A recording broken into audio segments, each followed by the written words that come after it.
جب سورج گرہن لگا تو نبی کریم صلی اللہ علیہ وسلم نماز کے لیے کھڑے ہوئے اور ایک لمبی سورت پڑھی، پھر رکوع کیا اور بہت لمبا رکوع کیا، پھر سر اٹھایا، اس کے بعد دوسری سورت شروع کر دی، پھر رکوع کیا اور رکوع پورا کر کے اس رکعت کو ختم کیا اور سجدے میں گئے، پھر دوسری رکعت میں بھی آپ نے اسی طرح کیا۔ نماز سے فارغ ہو کر آپ نے فرمایا کہ سورج اور چاند اللہ کی نشانیوں میں سے 2 نشانیاں ہیں، اس لیے جب تم ان میں گرہن دیکھو تو نماز شروع کر دو جب تک کہ یہ صاف ہو جائے۔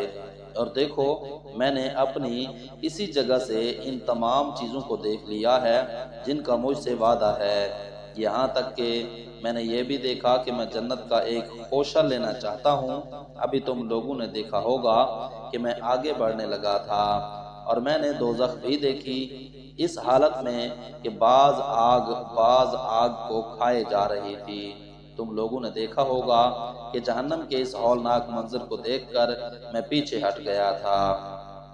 میں نے جہنم کے اندر عامر بن لہی کو دیکھا، یہ وہ شخص ہے جس نے سانڈ کی رسم عرب میں جاری کی تھی۔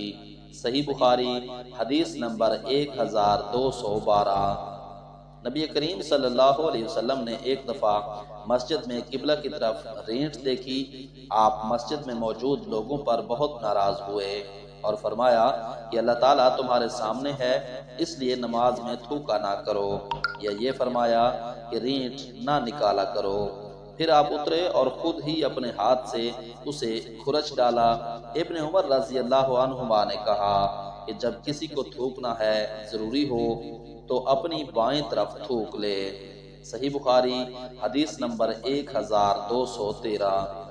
نبی کریم صلی اللہ علیہ وسلم نے فرمایا کہ جب تم میں سے کوئی نماز میں ہو تو وہ اپنے رب سے سرگوشی کرتا ہے، اس لیے اس کے سامنے نہ تھوکنا چاہیے اور نہ دائیں طرف، البتہ بائیں طرف اپنے قدم کے نیچے تھوک لے۔ صحیح بخاری حدیث نمبر 1214۔ لوگ نبی کریم کے ساتھ نماز اس طرح پڑھتے کہ تہہ بند چھوٹے ہونے کی وجہ سے انہیں اپنی گردنوں سے باندھے رکھتے، اور عورتوں کو جو مردوں کے پیچھے جماعت میں شریک رہتی تھی کہہ دیا جاتا کہ جب تک مرد پوری طرح سمٹ کر نہ بیٹھ جائیں تم اپنے سر سجدے سے نہ اٹھانا۔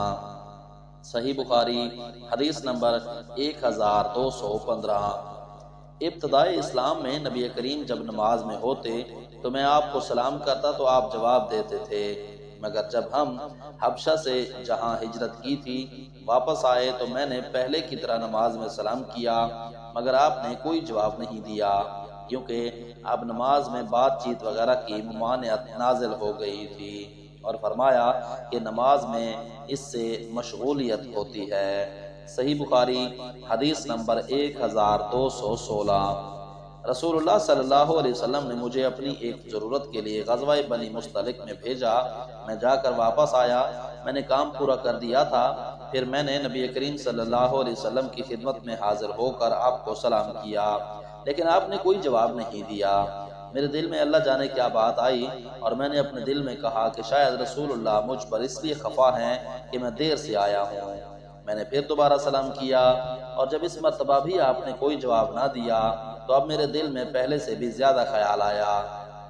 پھر میں نے تیسری مرتبہ سلام کیا اور اب آپ نے جواب دیا اور فرمایا کہ پہلے جو 2 بار میں نے جواب نہ دیا تو اس وجہ سے تھا کہ میں نماز پڑھ رہا تھا اور آپ اس وقت اپنی اونٹنی پر تھے اور اس کا رخ قبلہ کی طرف نہ تھا بلکہ دوسری طرف تھا۔ صحیح بخاری حدیث نمبر 1217۔